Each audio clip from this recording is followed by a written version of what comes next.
નમસ્કાર. સ્વતંત્રતા ભારત સમાચારનો આ વિશેષ અહેવાલ છે અને વિશેષ અહેવાલ જોયા બાદ કોમેન્ટ બોક્સમાં કોમેન્ટ કરજો, ચેનલને લાઈક કરજો, શેર કરજો અને સબસ્ક્રાઇબ કરજો.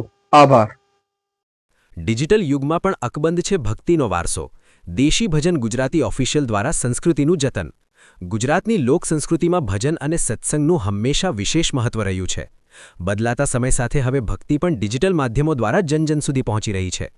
દેશી ભજન ગુજરાતી ઓફિશિયલ જેવા પ્લેટફોર્મ્સ પ્રાચીન પરંપરાગત ભજનો અને કીર્તનોને નવી પેઢી સમક્ષ આકર્ષક રીતે રજૂ કરી રહ્યા છે. ગ્રામીણ સંસ્કૃતિના તળપદા અવાજો અને આધ્યાત્મિક શાંતિનો અનુભવ કરાવતા આ ભજનો સોશિયલ મીડિયા પર પણ ખૂબ લોકપ્રિય થઈ રહ્યા છે. આ પ્લેટફોર્મ માત્ર મનોરંજન નહીં, પરંતુ ભક્તિ અને ભારતીય સંસ્કારોના પ્રચાર અને પ્રસારમાં પણ મહત્વનું યોગદાન.